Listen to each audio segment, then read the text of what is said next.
Good evening, my dears. How are you? I hope all of you are doing well. In today's lesson, I'm going to go through the main points of the IELTS Masterclasses by Cambridge Veritas. So this course is about the IELTS skills and some main points out of the IELTS related to teaching in general. First of all, I'm going to start with the speaking part, which is one of the most important parts in the IELTS, and many students have some problems and difficulties when we talk about this part of speaking. We have some essential information about speaking, which is it has three sections, and the time allocation for each section is part one from 4 to 5 minutes. It talks about personal questions. Part two, 3 to 4 minutes, it talks about a story or a topic to talk about. You will be given like a booklet from the examiner to prepare like for 1 minute, then you can speak about the topic or the story. And the part three, it is 4 to 5 minutes. It talks about questions related to part two. We have a very important information in speaking, mainly part two. Many teachers right across like the social media, let's say websites, they believe that we have to cover all the questions and not to take care of the time. But in this course, we would like to tell you that we have to focus on the main questions of the booklet, even if you don't cover all the other prompts. So the main questions and the time are the most significant part. For speaking, we have 5 criteria to cover. And as you are an IELTS, a specialized IELTS teacher, you have to know them. First of all, fluency. In this, let's say, in this criterion, we have to focus on three main areas: pauses, hesitation, and the flow of speech. The second one, coherence, which is you have to focus on how the ideas are logically linked and the use of cohesive devices. If your student like uses moreover, besides, apart from, and many cohesive devices. The third one, lexical resources. In this like criterion, we have to see if the students use synonyms, idiomatic expressions, and there is an important note for you as a teacher: you have to teach up to three new words or idiomatic expressions, then ask your students to use them either in speaking or in writing. The fourth one, GRA, which is grammar, range, and accuracy. We should focus in this part on how students use mix of simple and complex structures or simple or complex sentences. Here we have a very important note. We should teach our students passives, conditional, and reported speech and learn them, teach them how to use them in speaking. The last one, which is pronunciation. Many students have many problems in stress, intonation, and the clarity of the language. So while you are teaching the IELTS and like testing your students, you have to focus on this part of the criteria. This is all for the criteria.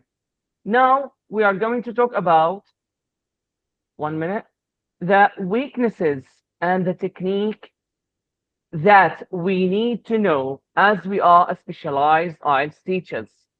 So number one, if your students have some problems in fluency and coherence, let's say off topic, weak use of linking devices, poor logical like organization, we can use techniques like structured speaking practice, practice spontaneous speaking, and use of linking phrases. And you can, as a teacher, you can use other techniques if you know. If your students have some problems in lexical resources, if they don't like know a lot of synonyms, doesn't know how to use idiomatic expressions in speaking, you can use some techniques like vocabulary building and paraphrasing practice, which is For me, I think that paraphrasing, I believe that it's highly important to learn your students how to use it while speaking. The third one, which is grammatical range and accuracy. Some students, they don't know how to use tenses. They have some problems from the first language. They translate from English to their language and vice versa. You can use grammar drills, error correction tasks, structure speaking practice. And supposing your students have some problems in and issues in pronunciation, like word stress, connected speech, intonation, rhythm. You can use techniques like phonetic training, listen and repeat exercises, which is like a shadowing technique, and recording and self-assessment. So these are for the weaknesses and techniques of learners in terms of speaking. Now, I'm gonna going to talk about writing section. Before starting of writing section, writing and speaking, they have some like mutual parts if we talk about them, because they are productive skills, not receptive skills. In IELTS, there are two main types of writing, general and academic. The main difference between each of which that is that in academic tasks, let's say task one, it's about describing a pie chart, line chart, a map, or diagram, or describing something we see. And for task two, we have three main types: pros and cons, agree, disagree, problem-based essays. While in general writing, in task one, it talks about writing an email. Time allocation or time available for writing for task one, 20 minutes, and for task two, 40 minutes. However, you can divide the time into whatever you want, and you can start with either of them. So there is no need, or we don't have any necessary to start with each one of them before the other. Okay. Criteria of IELTS writing. The first one, task achievement, to see if the test taker cover all parts of the question. Number two, coherence and cohesion, to check how learners link and organize ideas, and if they use transition signals or not. The third one, lexical resources, to see if your students use vocabulary and advanced idioms. Also, you can check if they have some spelling mistakes. The last one, GRA, to check if students uses a mix of simple and compound sentences, punctuation, passives, conditional, and reported speech. So we have four criteria of IELTS writing. And you as an IELTS teacher, you must know them while you are preparing your students for the final exam. We have a very important technique, which is for writing, and you should teach your students before starting writing. We have a technique which is called BAWA. It means B, it means plan. O, it means organize. W, it means write. E, edit. And the last one, which is to review your essays. Have a look at this example. This example talks about agree, disagree, and talks about virtual language school, and one is now the best way to learn English. So here we have to plan, organize, and write, edit, and review. In the plan, we write the mind map, or let's say the outline of our ideas. In the organize section, we have to write our ideas. For example, main idea one and main idea two. At last, the last stage, which is to write, edit, and review. Review is highly significant and paramount to see if you have like some mistakes in writing, punctuations, tenses, anything related to writing.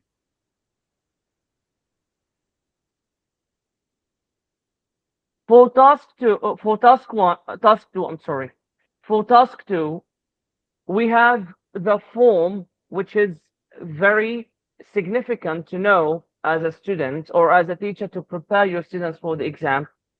Introduction, main idea one, main idea two, and conclusion. In the introduction, we write three main things: paraphrase sentence, thesis statement, and the outline sentence. In the main idea one, we write topic sentence, supporting sentence for the topic, and transition plus conclusion. In the last one, in the conclusion, we restate the main ideas of the essay, and we write closing thoughts or closing idea.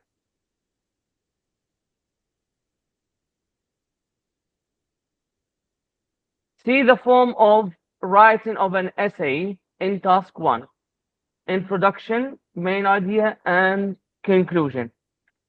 In introduction, we paraphrase the question, how and what. We have to say how the question is paraphrased and what is it. The main idea one, we summarize the first main trend or key feature. In two, we write supporting sentence for main idea one. And in this part, we describe numerical data like years, numbers, etc. The last one, the conclusion, we write the summarize of the main points and provide a final observation. Paramount note concerning task one: if you describe three main features, no need for the conclusion. Again, when we describe three main features, no need to write a conclusion. However, if you write or if you describe two main features, you have to include a conclusion. Important note, we do not express our opinion in this kind of writing. If you say, in my opinion, in my point of view, you will be marked wrong. We don't have such thing in writing task one. Now the third skill of the IELTS, which is listening skill. Some essential information about this skill. It has 4 parts. Each part contains 10 questions. Part 1 and 3, conversation between 2 or more people. Part 2 and 4, there are solo speeches. In this part, we have, or in listening skill, we have 5 different accents: British, American, Australian, Canadian, New Zealand. Listening takes 40 minutes in total. 30 minutes you are listening to the record, and 10 minutes to transfer your answers to the answer sheet.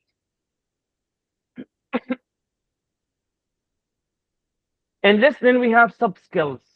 We have 7 sub-skills about listening: just listening, detailed listening, prediction, listening to stress, rhythm, intonation, inferring in the line meaning, identifying details, following signposts, and transition.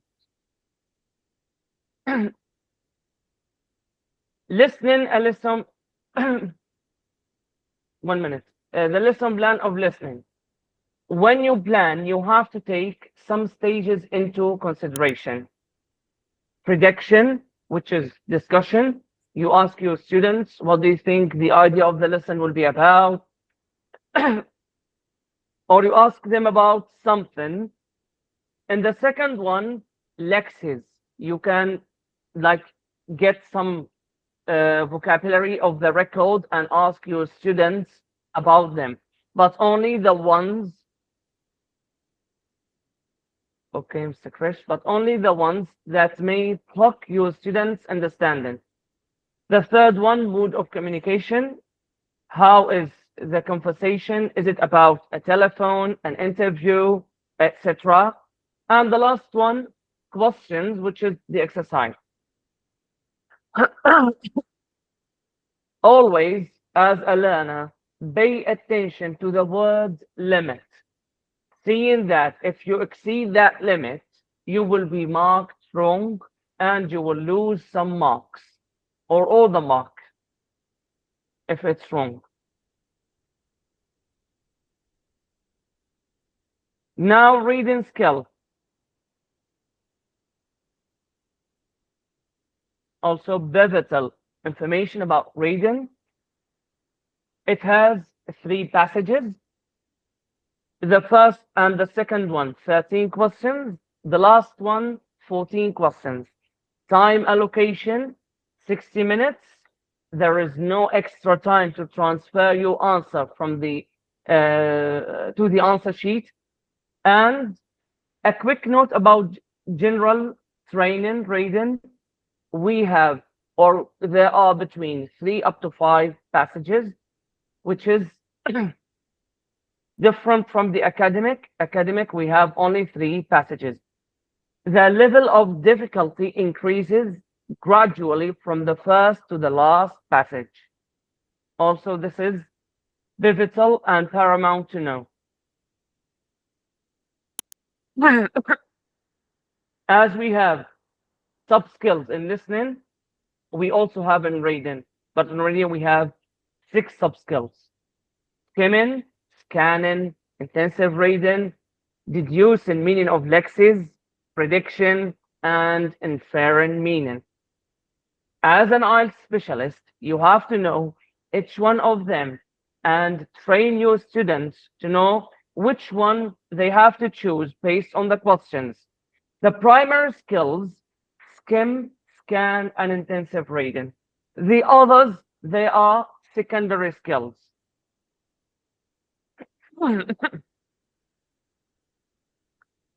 In reading, we have true, false, not given. Many students, even teachers, don't know how to differentiate among each of them. In a very simple way, true, it means the statement matches the statement of the exercise matches the one in the text. False, it means the information of the sentence is opposite to the one in the text. Not given, it means the information is sheerly different. We have, I'm going to jump to talk about 5 factors that affect the exam course planning. The first one, the age and language background. When you are trying to plan a course for your students, first of all, you have to know how old are they, what's their language background, from which country they come from. The second one, class size and proficiency level. The third one, availability of resources and technology. The fourth one, time constraints and course duration. The last one, learner's goal and motivation. By taking all of these factors into consideration, you can make a well-planned planning course for your students, and you won't have any difficulty while you are teaching them.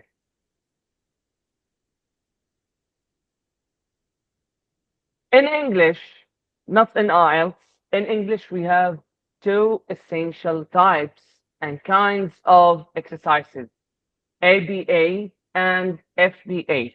ABA means accuracy-based activity, which focuses on activities like gap filling, matching, multiple choice, sentence completion, reordering sentences, and true-false activities. Note about this one. In such kind of exercises, you tell your students what to do. For example, please fill in the gaps. Please match what's the definition. So you, as a teacher, is the main element here. While in FBA, fluency-based activity, it focuses on using what students learned during the lesson freely. For example,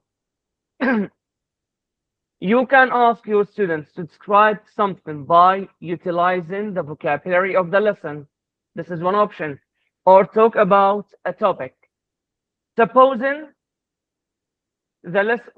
supposing the lesson were about present perfect, you could ask your student, please write about an event that happened with you without specifying the time. Consequently, in the above mentioned cases, you render your students to practice freely. You make your students practice what they learned from the lesson in a free way.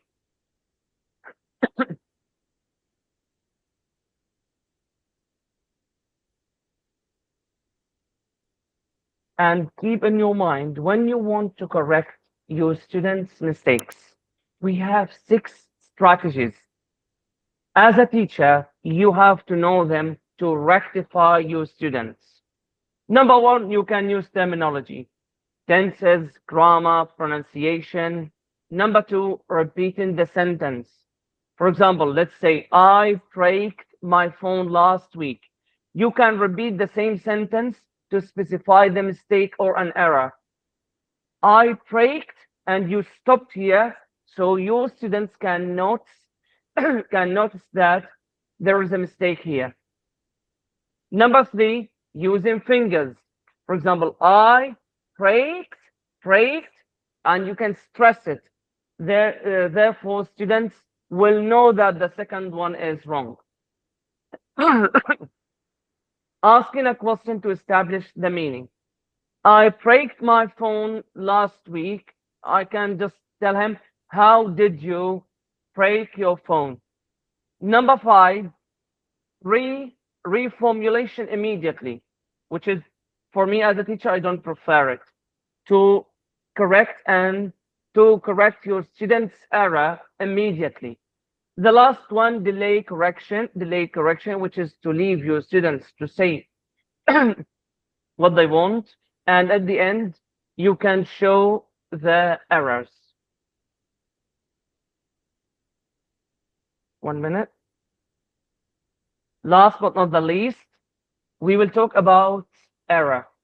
Most of us know that the word error is a mistake committed by a student, but in IELTS, and mainly in this course, it means evidence of learners developing language system or interlanguage. 5 essential types of errors. Intonation. Some students, they have some problems in intonation. Stress, choice of vocabulary, register, which is the level of formality, and the last one, the choice of verb form. Lastly, I'm going to talk about my future plan as an English teacher and an IELTS specialist. First of all, I would like to teach the IELTS at a well-known center like a British Council. The second one, apply for Delta, and my final destination is to be an IELTS examiner. And at the end, I would like to thank Mr. Krish for every single information he taught us during the course. Really, million thanks for everything you presented. And this is the end of my presentation. I hope you enjoyed listening to me, and I wish I were clear during the explanation.